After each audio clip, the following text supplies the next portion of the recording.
ढोलकी की ton ton करती थाप पड़ती है एक सजे हुए स्टेज पर या फिर आरंग पर। कुछ अप्सराएं नौवारी साड़ियों में आती है, रंग बिरंगी नौवारी साड़ियों में आती है, अपना लावण्य दिखाती है, सुंदर अदाकारी दिखाती है और श्रृंगार रस में हमें डुबो देती है।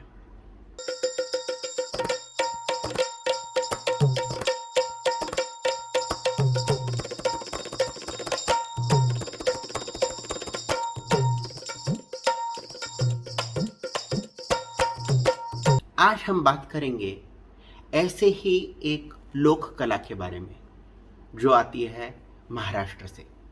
आज हम बात करेंगे तमाशा और लावणी के बारे में। तमाशा ये शब्द ही आता है फारसी जुबान से। तमाशा इस शब्द का फारसी में अर्थ होता है मज़ा या आनंद। मज़ा को महाराष्ट्र में और एक नाम से जाना जाता है जिसे हम बोलते हैं गम्मत। तो खानदेश में तमाशा को खड़ी गम्मत ऐसा कहा जाता है ना। ये कितनी अजीब और मज़ेदार बात। महाराष्ट्र में जन्मी पली बढ़ी ऐसी कला को हम फारसी जुबान से पहचानते हैं और उसके मज़े हम अपनी माटी के सुगंध से लेते हैं। तो महाराष्ट्र में बहुत सारे ऐसे शब्द हैं जो मराठी भाषा में, ऐसे बहुत सारे शब्द हैं जो फारसी ज़ुबान से आते हैं या अरबी ज़ुबान से आते हैं और अर्थात संस्कृत से तो आते ही हैं। तो तमाशा और लावणी में हम ऐसे बहुत सारे शब्द देखेंगे जो बहुत सारे ज़ुबानों से आती है और हमें एक श्रृंगार की तरफ लेके जाती है। बहुत सारे आयाम आते हैं, डाइवर्सिटी हम देख सकते हैं और एक साथ वो कैसे आगे बढ़ते हैं। हम देखते हैं पहले कि तमाशा का इतिहास क्या है। जब तमाशा की शुरुआत हुई तो उसे भेदिक तमाशा करके पहचाना गया। भेदिक ये शब्द संस्कृत से आया, जो भेद करके देगा, जो भेदेगा। क्या भेदेगा? तो ऐसे तमाशा में या फिर ऐसे एक प्रस्तुति में सांख्य योग, सांख्य भाषा, सांख्य फिलॉसफी या फिर सूफी फिलॉसफी हो सकती है, या द्वैत भाव हो सकता है या अद्वैत भाव हो सकता है। उसको प्रस्तुत करना, उसको भेदिक तमाशा कहा गया। आध्यात्मिक अंग से बड़ा ये भेदिक तमाशा, जिसके शुरुआत में हम देख सकते हैं कि कुछ शाहिर है और कुछ साथीदार है। शाहिर ये शब्द भी आया है अरबी संस्कृति से। अरबी संस्कृति में शाहिर को जानकार या फिर कोई एक इंसान जो उसकी प्रस्तुति को आम जनता में लेके आएगा, उसको शाहिर कहते हैं। तो ये शाहिर है और उसके कोई साथीदार है। वो अध्यात्म के रंग को बढ़ाते जाएंगे, दिखाते जाएंगे और प्रस्तुत करते जाएंगे। ये हम देखते हैं भेदिक तमाशा। जैसे ही समय बढ़ता चला गया, आध्यात्म से तमाशा रंजन की तरफ चला गया, आत्मरंजन या मनोरंजन की तरफ जब चला गया, पेशवाओं के समय उस तमाशा का नाम भी पड़ गया रंगीत तमाशा, क्योंकि यह रंग से सराबोर था। बहुत सारे रंग आए इकट्ठा और उसको प्रस्तुत किया गया। अब तक तो समय था कि जहाँ पे शाहिर था और उसके साथीदार थे, जो डफ, अब वापिस हम देख सकते हैं डफ, ये जो इंस्ट्रूमेंट है या फिर वाद्य है, वो भी ईरान से आया हुआ है या पाकिस्तान से आया हुआ है। डफ के ऊपर वो शाहिर अपने साथीदारों के साथ ये भेदिक तमाशा प्रस्तुत करता था। अब उसमें कोई और वाद्य बढ़ते गए, जैसे कि ढोलकी है, या फिर हम देख सकते हैं तुनतुना करके एक इकतारी होती है, वो आती गई, ताल आते गए, और बहुत सारे वाद्य हम देख सकते हैं। जो रंगीत तमाशा पेशवेकालीन आ गया, उसको राजाश्रय मिल गया पेशवाओं से। इसमें एक सरदार रहेगा, सरदार यानी कि मुख्य उस तमाशा का। उसमें एक ढोलकिया रहेगा जो ढोलकी बजाएगा, एक नाचा पोरा रहेगा। अब तक महिलाएं तमाशा में नहीं थी, एक मर्द ही या एक पुरुष ही औरत के लिबास पहन के उसको प्रस्तुत करेगा, उसको नाचा पोरा कहेंगे। और कोई झिलकारी रहेंगे, झिलकारी यानी कि जो साथ संगत करेंगे, जो सुर देते रहेंगे, उनको सुरते भी कहा गया था। इन शाहिरों में हम देख सकते हैं शाहिर राम जोशी, शाहिर होनाजी बाड़ा, शाहिर परशुराम, शाहिर आनंद फंदी, शाहिर प्रभाकर और शाहिर सगन भाऊ। इस रंगीत तमाशा का एक विशेष ये था कि ये मुक्त और विलसित रंग दिखाने का। अभी आध्यात्म से लेके ये मनोरंजन की तरफ गया। अभी मनोरंजन में हम श्रृंगार ये लेके आए, और पहले आध्यात्म जो केंद्र था वो अभी श्रृंगार बन गया।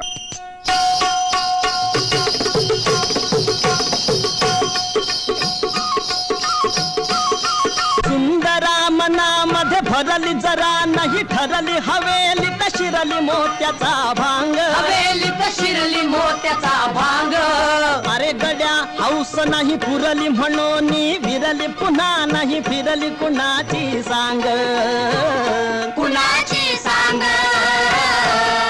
नारी ग ग ग ग ग ग ग जी जी। हे जी।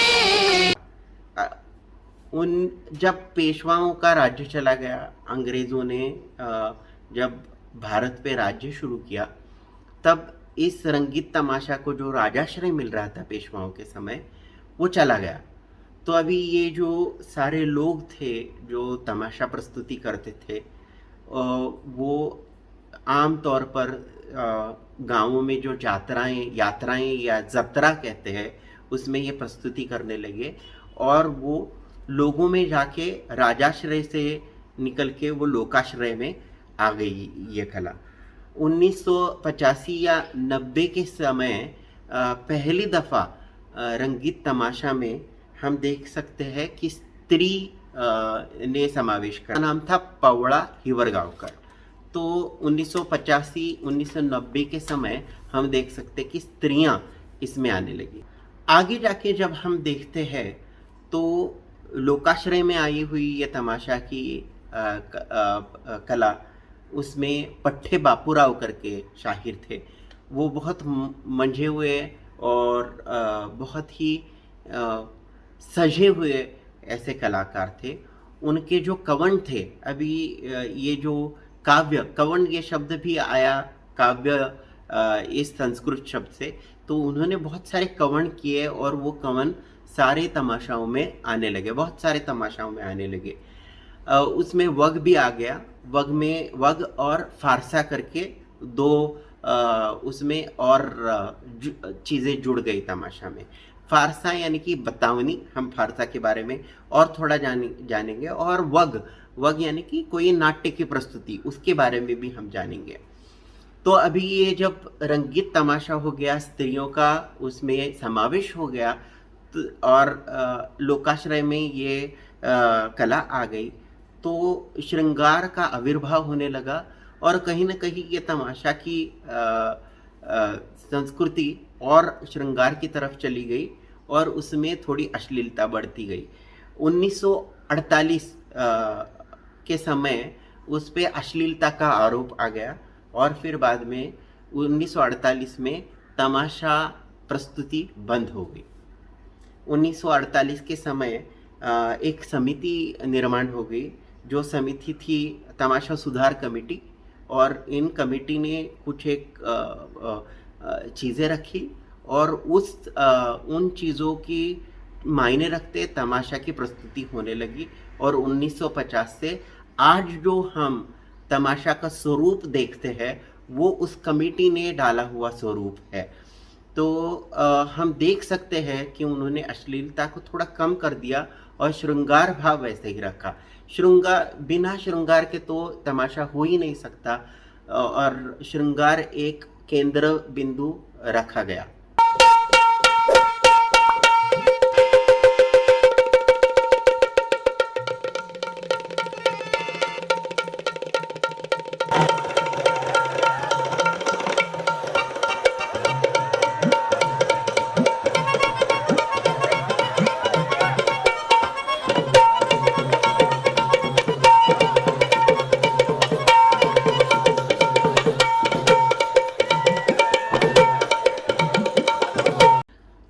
जो आज हम तमाशा का स्वरूप देखते हैं उसमें हम देखते हैं गण, गवळण, फारसा, लावणी और महाराष्ट्र में दो प्रकार की तमाशे देख सकते हैं। एक है खानदेशी तमाशा जो मराठवाड़ा, सिल्लोड और खानदेश एरिया में हम देख सकते हैं और दूसरा है वानदेशी तमाशा। तो खानदेशी तमाशा और वानदेशी तमाशा।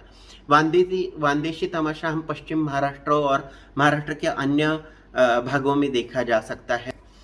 तो जो गण, गवळण, फारसा, लावणी और लावणी, बतावनी और वग है उसके बारे में हम जानते हैं। गण यानी कि शुरुआत, वातावरण निर्मिति के लिए गण गाया जाता है।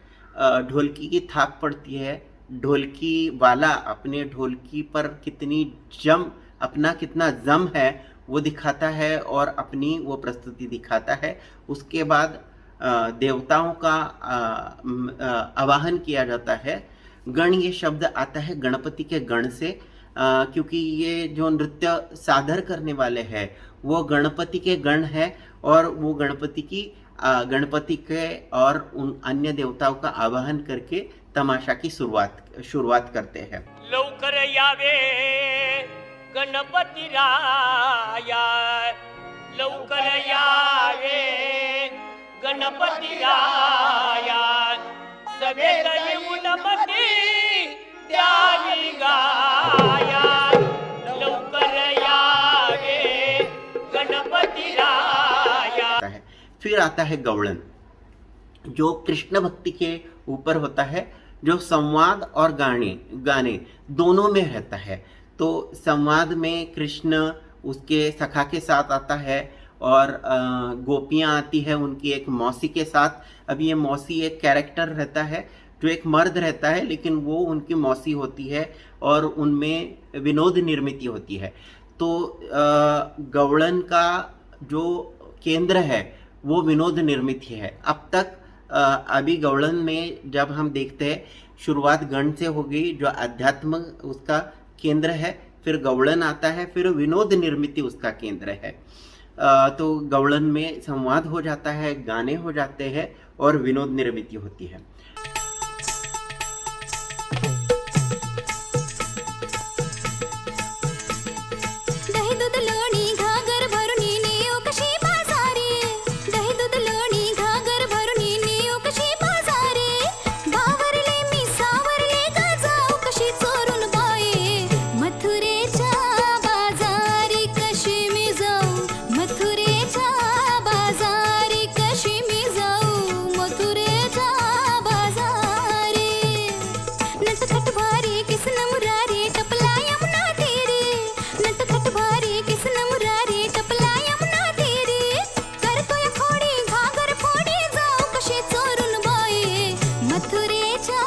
फिर आती है बारी लावणी की।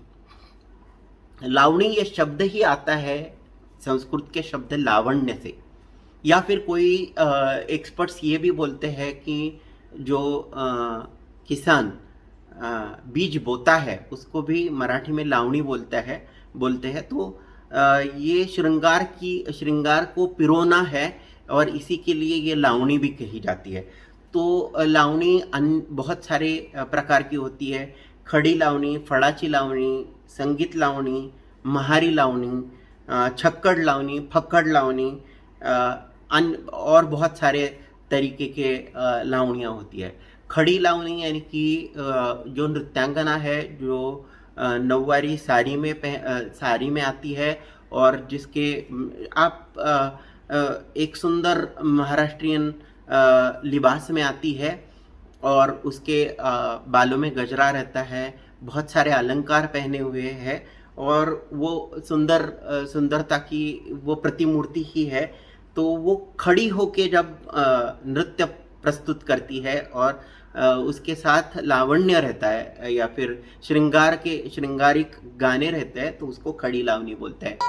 तरुणपणाच्या रस्त्यावरच पहिला ठिकाण नाक्याचं अन 16वं वरीस झोक्याचं ग 16वं वरीस झोक्याचं 16वं वरीस धोक्याचं ग 16वं वरीस धोक्याचं अगं 16वं वरीस धोक्याचं ग 16वं वरीस धोक्याचं।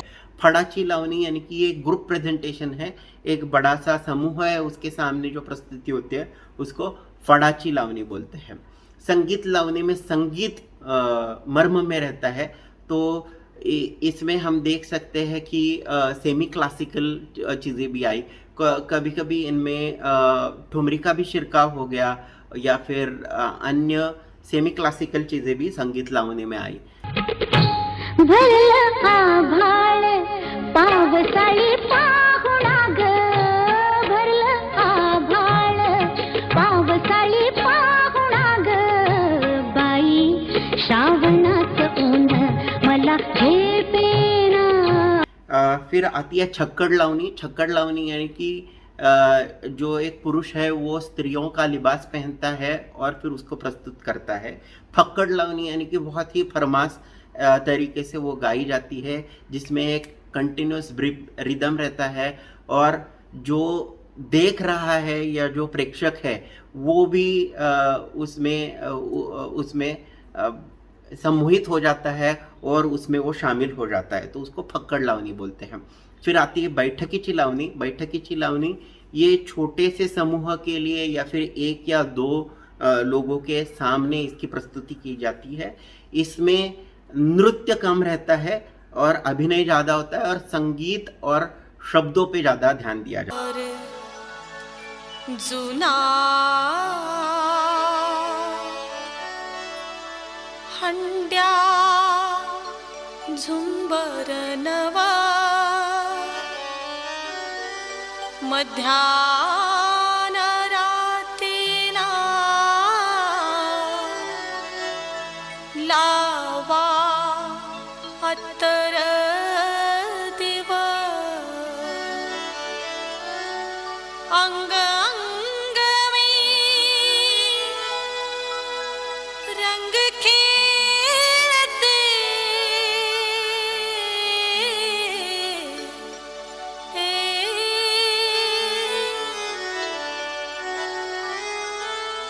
कैसा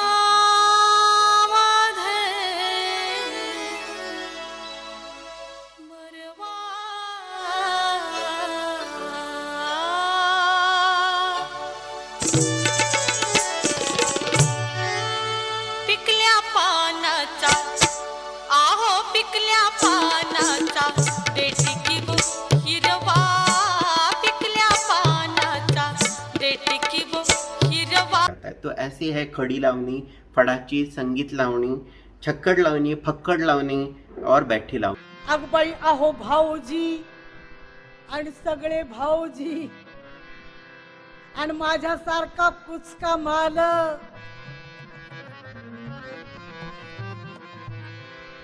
अहो भाऊजी कोरा माल मुखी विडा लाल अगबाई मुखी विडा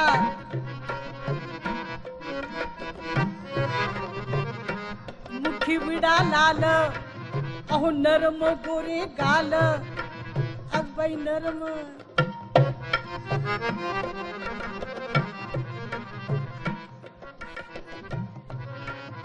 अगबाई नरम गोरे गाल खरच नरम अहो नरम गोरे गाल वर तिळ झळझळी नरम गोरे गाल वर तिळ झळझळी आहा जशी कुंडलिका भ्याची कळी ग बाई ग बाई ग. और एक प्रकार आता है, उसका नाम है महारी लावनी. तो महाराष्ट्र में एक जाति है महार और मांग, वो इसकी प्रस्तुति करते थे. तो वो ऊंची हरड़ी देके ये गाने गाते थे. तो ऊंचे आवाज में जो गाने गाकर श्रृंगार की प्रस्तुति की जाती है उसको महारी लावनी करके कहा जाता है. लावनी के स्वरूप में हम देख सकते हैं कि इसमें एक साथ मिलन है, इसमें बिछुड़ना है और स्त्री मन के बहुत सारे आयाम इसमें दिखाए जाते हैं.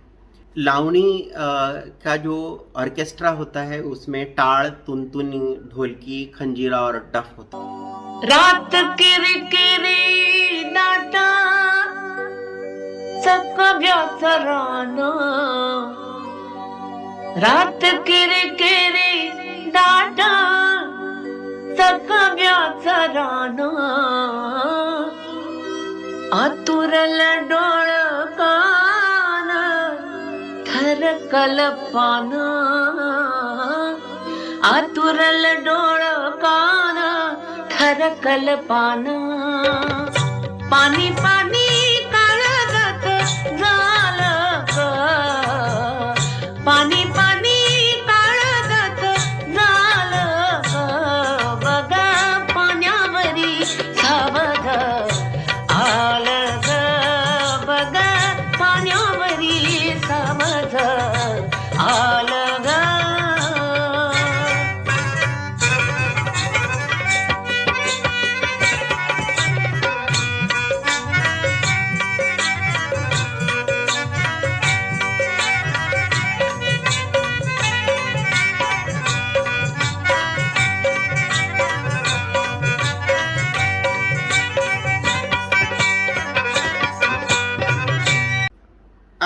अब तक तो तमाशा का केंद्र श्रृंगार रस है लावणी में. अभी आ जाता है फारसा. फारसा ये शब्द जो है वो अंग्रेजी के फार्स से आता है. इसको बतावनी भी कही जाती है. तो कभी कभी लावणी के बाद सवाल जवाब होने लगते हैं, यानी कि कोई एक सवाल करता है फिर उसका जवाब आ जाता है. बहुत समय तक हम ये देखते हैं कि ये सवाल जवाब बहुत सारे आध्यात्म के स्वरूप में आ जाता है या फिर फिलोसॉफिकल हो जाता है. तो फारसा ये बतावनी होती है. कुछ एक ऐसे है कि जिसमें सास और जमाई का संवाद दिखाते हैं, या फिर दो सिपाही है, दो राजाओं के, वो अपने एक दूसरे के साथ बात करते हैं. गुलाब छकड़ी करके दो किरदार है, उनका संवाद हम देख सकते हैं. लेकिन फारसा में हम देख सकते हैं कि अतिशयोक्ति और विनोद निर्मिति ये इसका केंद्र है. तो हमें फारसा में ये देख सकते हैं कि बहुत सारा विनोद निर्माण होता है बतावनी में. जो भी समयोचित समय में, उस समय में जो भी पॉलिटिकल सिचुएशन है, सोशल सिचुएशन है, उसके बारे में इस फारसिकल या फिर बतावनी में उसकी बातें की जाती है. और फिर सवाल जवाब ये तो हमने देख ही लिया कि उसको अध्यात्म का एक स्वरूप आ जाता है. हम कुछ एक ऐसा सवाल जवाब देख लेते हैं. पंचांग सांगता जन्म गमाविला उगाच घालता काय भीती, अन चंद्र कोरी पुढ तुमचा काजवा चमकून चमकल तरी किती. पोथा पुराण वाचून वाचून अक्कल वाढली असल अति, तर चंद्राच चांदन उष्ण का शीतल सांगा हो मद प्रती.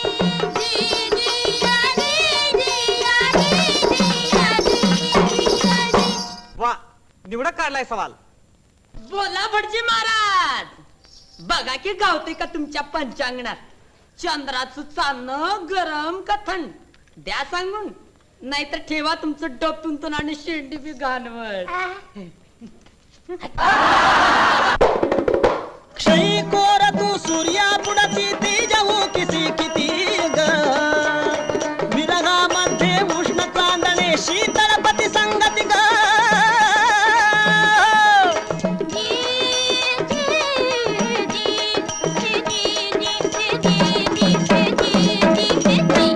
फिर आखिर में तमाशा का एक स्वरूप आता है जो है वग.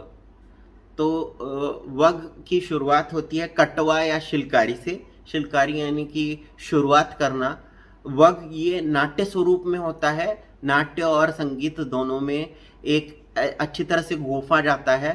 बहुत करके इसमें हम देख सकते हैं पौराणिक या सामाजिक या फिर रंजन करने वाले या फिर नीति सिखाने वाले विषयों पर वग बनाया जाता है. कभी कभी हम देखते हैं चरित्रात्मक चीज़ें भी नाट्य रूप में वग में सम्मिलित की जाती है. तो वग में भी हम देख सकते हैं कि रंजन है, रंजन में विनोद निर्मिति है और अतिशयोक्ति है. महाराष्ट्र में वैसे हम देखेंगे तमाशा की ये जो परंपरा है वो पुरानी है. इसमें फारसी, अरबी, संस्कृत और मराठी इन बहुत सारी संस्कृतियों का सम्मिलन है या फिर एक साथ वो संस्कृतियाँ आई है, पली है, बढ़ी है. लेकिन एक चीज़ जो हम देख सकते हैं कि लावणी में जो श्रृंगार है वैसा श्रृंगार हम कदाचित ही और लोकनाट्यों में या लोक कलाकृतियों में देख लेते हैं. क्योंकि इसको राजाश्रय मिला था इसलिए वो फली बढ़ी. अंग्रेज़ों के समय या फिर अंग्रेज़ों के समय के बाद इसको बंद किया गया, पुनः इसको नए स्वरूप में लाया गया और अब तक ये चल रही है. ऐसा कुछ समय भी था जिसमें तमाशा ये विषय ही केंद्र में रखा गया बहुत सारे मराठी या फिर हिंदी चित्रपटों के लिए. आज ये कला इतनी पॉपुलर नहीं रही.